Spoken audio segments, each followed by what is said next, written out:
Bonjour, bienvenue à Passion pour Dieu. Nous sommes des passionnés de Dieu. Nous aimons passionnément Jésus. Jésus est réellement, absolument, complètement, totalement, absolument merveilleux. Dans cette série d'enseignements sur les miracles de guérison de Jésus, Healing Jesus, ou Jésus qui guérit, nous sommes en train d'explorer les œuvres du Maître. Nous sommes en train de nous asseoir aux pieds de Jésus pour l'observer, pour le contempler, pour le suivre, pour l'honorer, pour nous émerveiller de sa compassion, de son amour, de sa bonté, de sa bienveillance, de sa promptitude à répondre aux difficultés de l'existence humaine. Et nous portons particulièrement notre attention sur la guérison. Dieu guérit, Dieu a toujours guéri et Dieu veut guérir aujourd'hui. Si vous avez besoin de guérison dans votre corps aujourd'hui, je vous invite à faire ce petit voyage avec moi et regardez aussi sur notre site les émissions passées. Suivez-nous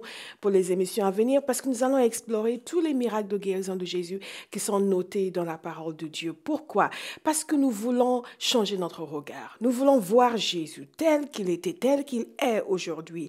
Ce Dieu fait homme, tellement rempli d'amour, de compassion, de bienveillance envers l'humanité. Beaucoup de gens ont une idée erronée de Dieu, voient en Dieu revanchard, méchant, désagréable, qui leur donne des règles à suivre, qui est toujours prêt à les punir quand ils ne suivent pas les règles, en Dieu incompréhensible.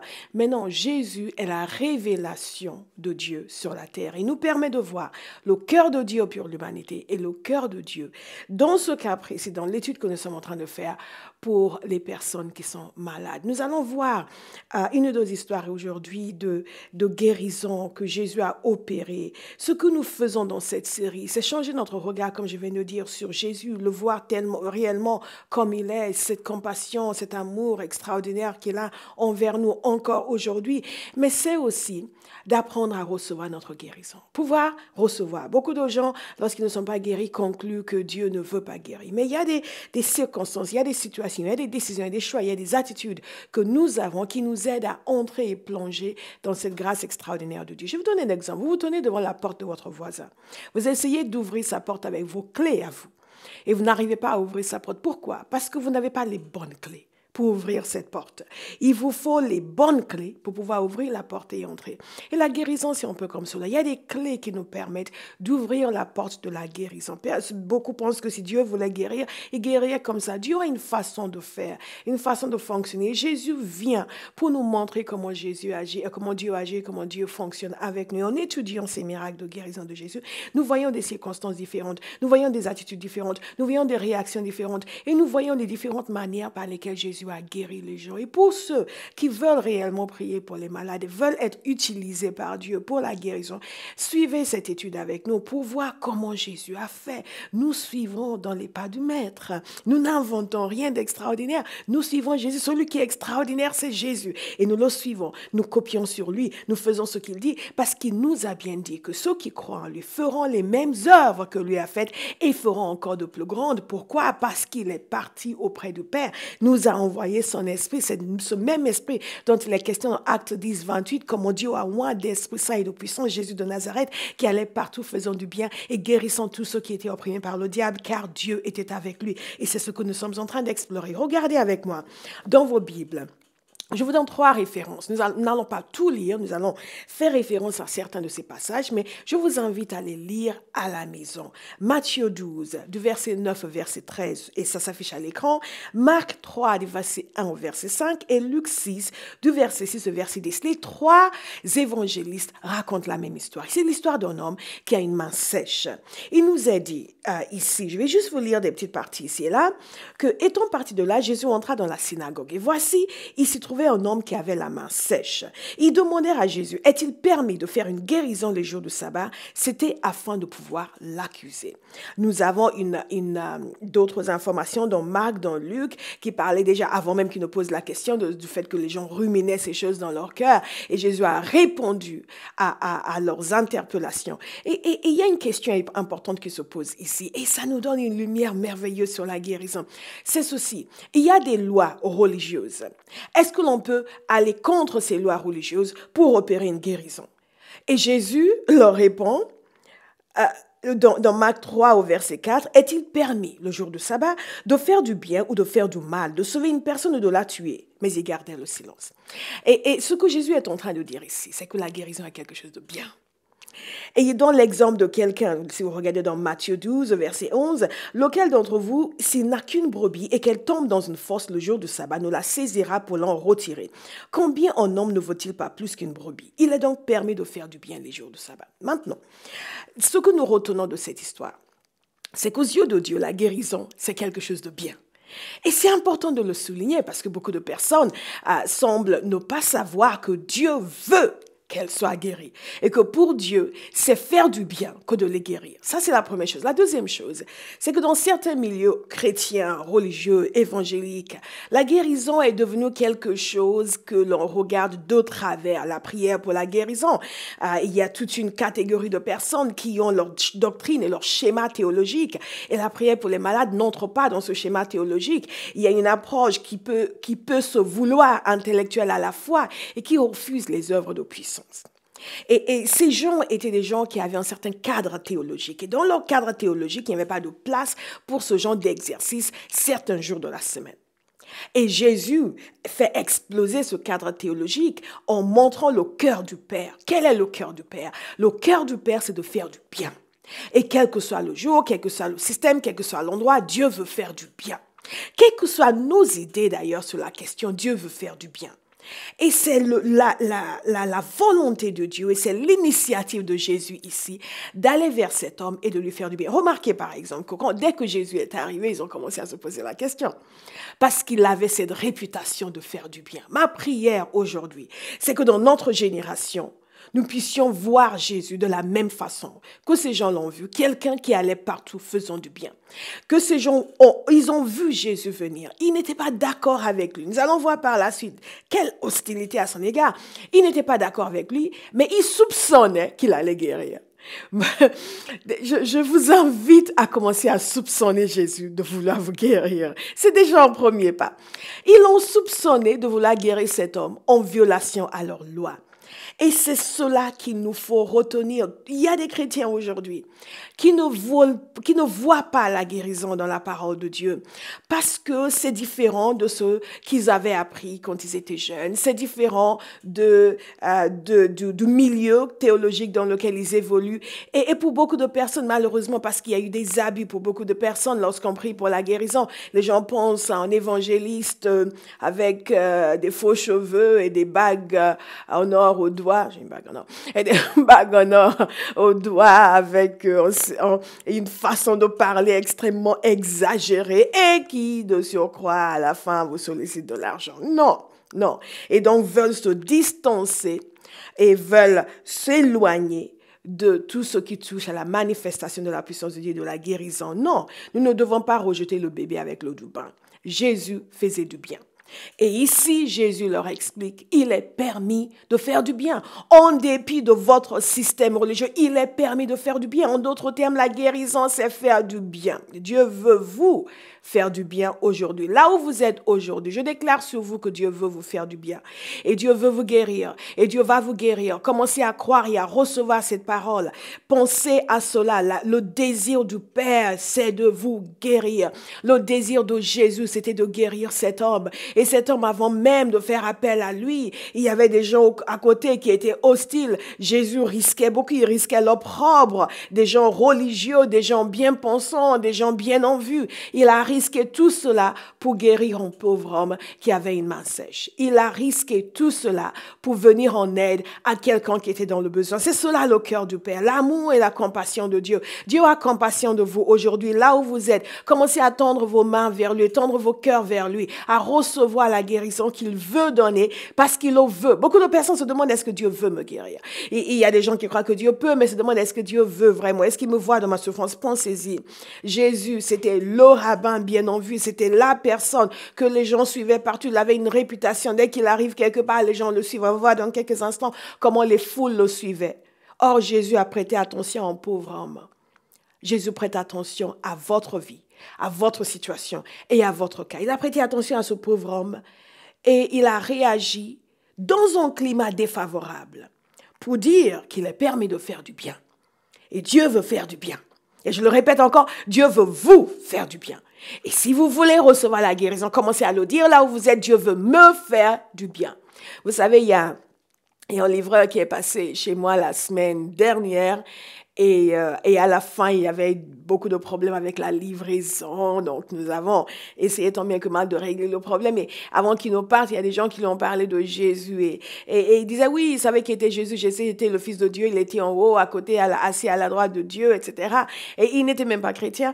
Mais à la fin, lorsqu'ils ont continué à l'encourager, il a dit, oui, mais Dieu n'a rien fait pour moi. Jésus n'a rien fait pour moi. Il a commencé à parler de ses difficultés, de ses problèmes, de ses problèmes grandissants. Et j'ai essayé de le faire voir que c'est Dieu qui l'a préservé jusque-là. Dieu fait du bien. Gardez cela à l'esprit. Quel que soit ce que vous avez vécu dans votre vie, ce n'est pas la faute de Dieu. Ce n'est pas Dieu qui a orchestré les situations qui vous ont opprimé, qui vous ont déprimé, qui vous ont rendu malade, qui vous ont cloué au lit. C'est Dieu qui vous offre la guérison. C'est Dieu qui vous offre la délivrance. Et je vous le dis aujourd'hui, Dieu vous offre la guérison et la délivrance. Il fait du bien. Et cet homme, nous avons partagé avec lui, je l'ai encouragé à comprendre que le mal qu'il y a dans le monde n'est pas la faute de Dieu. Et ce qu'il a vécu, ce n'est pas parce que Jésus voulait qu'il souffre, mais Jésus est celui qui lui tend la main et qui l'aide encore aujourd'hui. Et il est parti dire, oui, il n'a rien fait pour moi, il n'a rien fait pour moi. Et bien, figurez-vous, il est revenu quelques jours après et pour faire encore une livraison. Et en partant, il a dit, vous priez pour moi, hein? J'ai dit, oui, je prie pour vous. Il est revenu le lendemain, encore pour faire une livraison. Il a dit, vous continuez à prier pour moi. J'ai dit, oui, je prie pour vous. Et pourquoi je vous raconte cette histoire? Parce que cet homme, comme beaucoup de personnes, que ce soit à cause de la maladie ou à cause des souffrances de la vie, pensait que Dieu ne lui faisait pas du bien. Et au fur et à mesure que nous avons parlé avec lui, quelque chose est entré dans son cœur. Il a commencé à se dire, peut-être que, effectivement, Dieu veut me faire du bien. Je vous encourage aujourd'hui à croire que Dieu veut vous faire du bien. Jésus a dit qu'il est permis de faire du bien. Il donne l'analogie de quelqu'un qui a un animal. Et son animal tombe le jour, et c'est une brebis qui tombe dans une fosse. Et est-ce qu'il a, le jour du sabbat, est-ce qu'il allait retirer cette brebis? Quel est l'exemple que Dieu donne? L'exemple que Dieu nous donne ici, c'est l'exemple de l'amour que l'être humain peut ressentir envers un animal. Et Jésus dit ceci, combien un homme ne vaut-il pas plus qu'une brebis? Si vous donnez autant de valeur à vos animaux, imaginez la valeur que Dieu donne à ses enfants, aux êtres humains. Et si vous avez un chat, parce que nous sommes dans une société où les gens aiment beaucoup les animaux de compagnie, vous avez un chat, il est malade, il est souffrant, est-ce que vous allez lui venir en aide? Vous avez un petit chien tout mignon. Vous savez, il y a ces petits chiens tout mignons, vous les voyez dans la rue, et vous avez un de ces petits chiens tout mignons, il lui arrive quelque chose, vous allez le laisser crever? Non, non, non. Alors pourquoi nous imaginons que Dieu ne veut pas nous venir en aide? Il y a quelqu'un qui m'écoute aujourd'hui qui a besoin de savoir que Dieu veut lui venir en aide et qu'il peut effectivement se sentir libre de venir vers Dieu, d'ouvrir son cœur, de libérer son cœur, de dire « Ok, je reçois la guérison parce que j'ai compris aujourd'hui que tu veux me faire du bien. » Et Jésus a guéri cet homme. Comment est-ce qu'il a guéri cet homme? Ça aussi, c'est important. Pour tous ceux qui veulent que Dieu passe par eux pour guérir les malades, c'est important de voir ce que Jésus a fait. On a vu différentes manières par lesquelles Jésus a guéri. Jésus a vu l'homme à côté de la piscine de Bethesda. Il lui a dit de se lever et de prendre son lit. Et Jésus a imposé les mains à la belle-mère de Pierre et a également menacé la fièvre. Et des gens sont venus aussi pour la guérison. Il leur a imposé les mains. Il y a le paralytique qui a été descendu par le trou qu'ils ont fait dans le toit. Et à lui, il lui a juste dit de se lever, de rentrer chez lui, déclarer qu'il recevait selon sa foi. Extraordinaire. Dans ce cas précis, qu'est-ce que Jésus a dit? Jésus a simplement dit à cet homme d'étendre sa main. Vous voyez la parole de commandement qu'il a donnée. Il n'a même pas parlé à la maladie, il n'a pas parlé à un esprit quelconque derrière, il ne lui a pas imposé les mains. Il lui a tout simplement dit, étends ta main, comme si de rien n'était.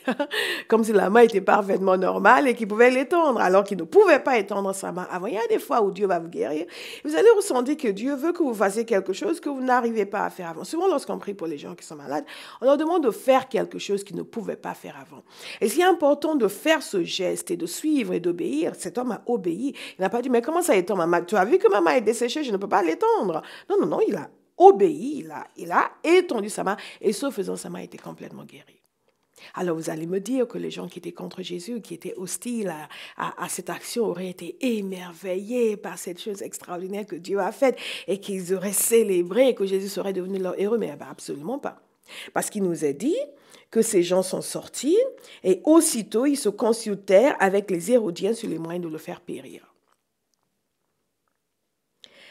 Dans Luc chapitre 6, verset 11, il nous dit ceci: « Il fut rempli de fureur. » Et il se consultait pour savoir ce qu'il ferait à Jésus.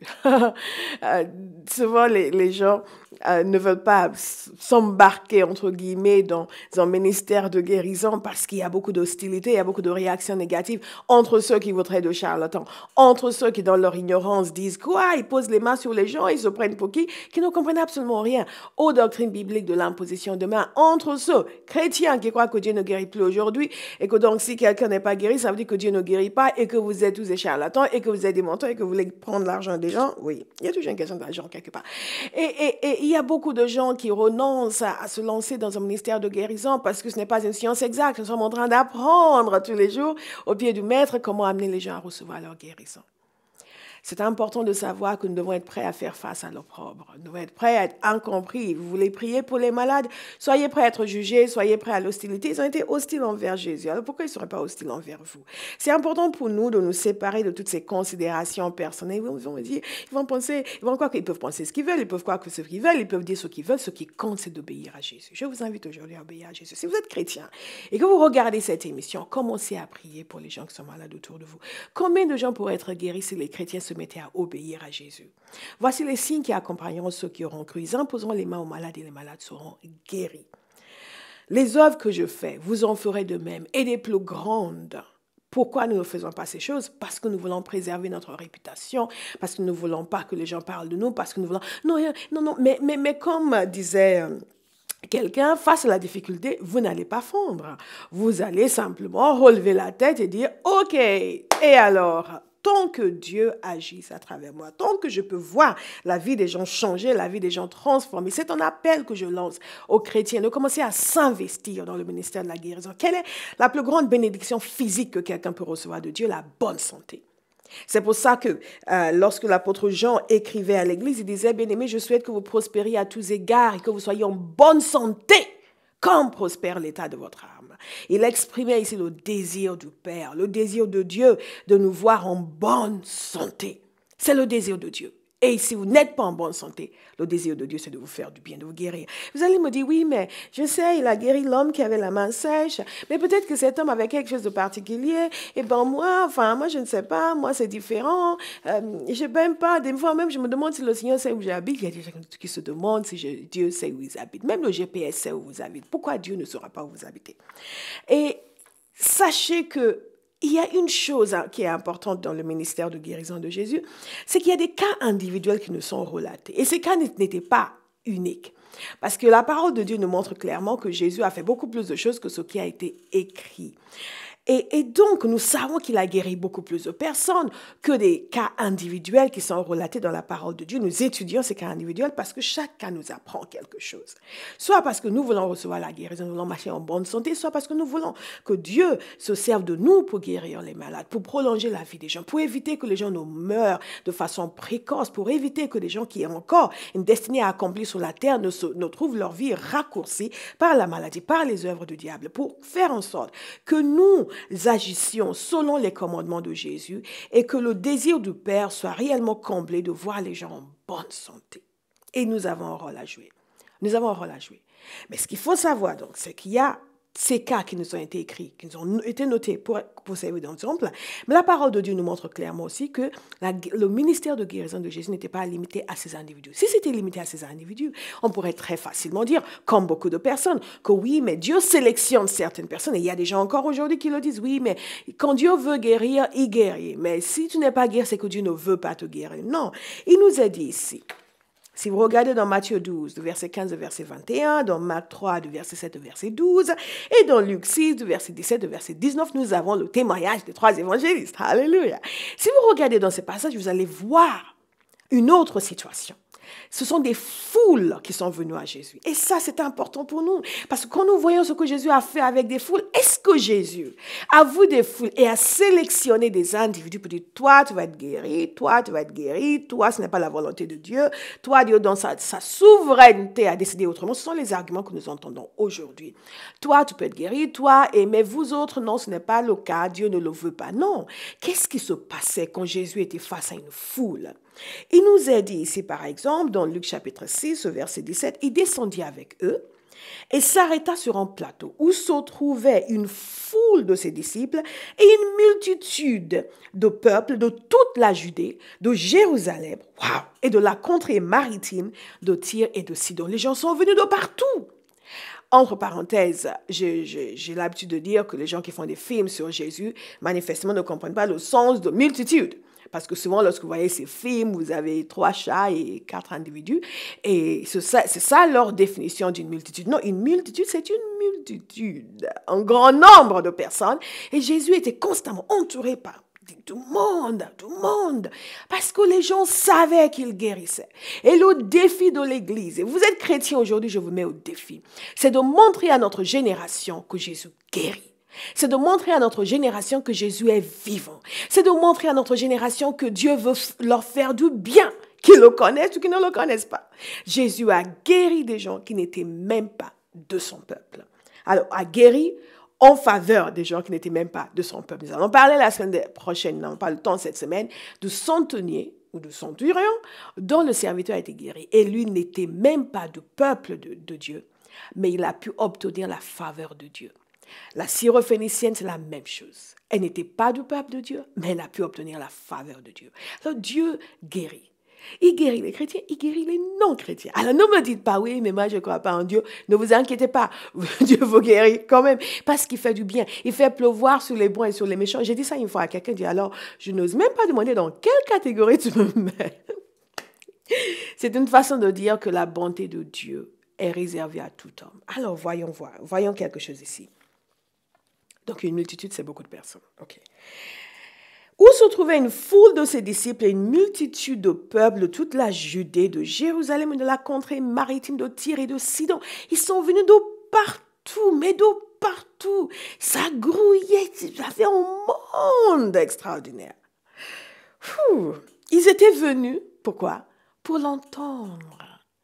Je vous invite à venir pour l'entendre. Qu'est-ce que nous faisons dans ces émissions? Nous déclarons sa parole pour que vous puissiez entendre. Parce que ce que nous entendons a un impact sur ce que nous croyons. Nous allons voir la semaine prochaine l'importance de la foi. Mais la foi vient de ce que nous entendons. Si vous entendez constamment que Jésus guérit, vous allez finir par croire que Jésus guérit. Et vous allez pouvoir recevoir facilement de lui, parce que votre manière de penser a changé. J'ai commencé cette émission en disant que nous voulons un changement de perspective. Ils sont venus pour l'entendre et pour être guéris de leur maladie. Je vous invite à venir à Jésus. Je vous invite à l'entendre. Je vous invite à méditer sa parole. Je vous invite à vous plonger dans ces versets que nous sommes en train de noter pour vous, à les lire et les relire et les relire et les relire encore et à prendre conscience de la bonté de Dieu et sa volonté de vous faire du bien. Ils sont venus pour l'entendre et pour être guéris de leur maladie. Venez à lui pour la guérison. Il est le même hier, aujourd'hui et éternellement. Il guérit aujourd'hui. Ceux qui étaient tourmentés par des esprits impurs étaient guéris. Vous voyez, il n'y a pas de restriction et il n'y a pas de frontière à la capacité d'action de Dieu. Et toute la foule cherchait à le toucher parce qu'une foule sortait de lui, une force sortait de lui et les guérissait tous. Vous voyez ce qui se passe ici? Il y a la réputation de Jésus, il y a la renommée de Jésus. Qu'est-ce que les gens savent au sujet de Jésus quand ils vous entendent, vous qui êtes chrétiens? Est-ce que les gens pensent que Jésus peut les guérir? Qu'est-ce que vous avez entendu dire au sujet de Jésus? Cela a une importance sur votre guérison. La renommée de Jésus, la réputation de Jésus, ils reconnaissaient sa capacité d'action dans leur vie. Je vous invite à reconnaître sa capacité d'action dans votre vie.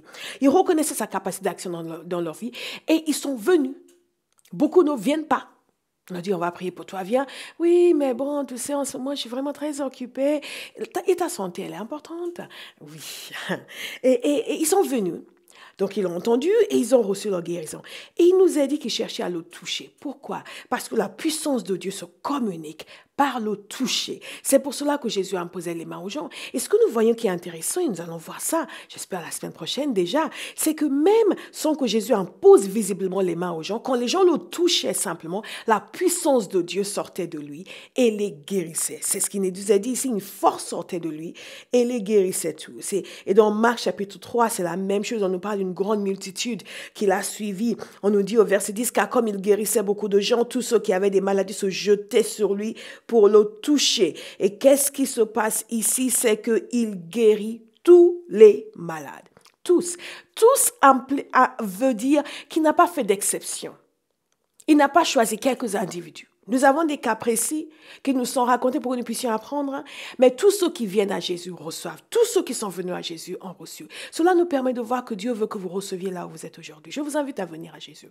Et comme Jésus a déclaré sur cet homme, je vous invite aujourd'hui, faites ce que vous ne pouviez pas faire avant. Vous ne pouvez pas marcher, commencez à vous lever pour marcher. Vous ne pouvez pas voir, commencer à ouvrir les yeux pour voir. Vous ne pouviez pas vous lever parce que vous étiez épuisé. Maintenant, levez-vous et commencez à louer et bénir le Seigneur. Que Dieu vous bénisse. Soyez guéris de la tête jusqu'à la pointe des pieds. Que la puissance de guérison de Dieu se manifeste dans votre corps aujourd'hui. Aujourd'hui. Je libère ma foi avec vous. Faites confiance au Seigneur. Je libère ma foi avec vous. Que la guérison de Dieu vienne sur vous. La guérison est manifestée dans votre vie. La guérison est manifestée dans votre corps. Et vous dites Amen avec moi. Vous tendez les mains vers Jésus. Venez à Jésus. La guérison est manifestée dans votre corps, dans votre vie. Les symptômes disparaissent. De la tête jusqu'à la pointe des pieds. La puissance de Dieu vous traverse en ce moment et vous guérit dans le nom puissant de Jésus. Jésus est le même hier, aujourd'hui et éternellement. Nous sommes simplement des canaux et c'est Dieu qui guérit. En ce moment, Père, je me mets en accord avec les personnes qui regardent, qui ont besoin de guérison. Que ta puissance de guérison, waouh, les remplit maintenant et change leur vie. Enlève la maladie, les chaînes de l'oppression, les chaînes de la maladie, qu'elles disparaissent en ce moment dans le nom puissant de Jésus. Lève-toi et marche, lève les mains, bénis le Seigneur, honore l'Éternel, parce qu'il est l'Éternel qui te guérit. Que le Seigneur vous bénisse et nous nous voyons la semaine prochaine. Allez sur le site et revoyez cette émission encore et encore et encore et continuez à le déclarer, que Jésus est celui qui vous guérit. Shalom.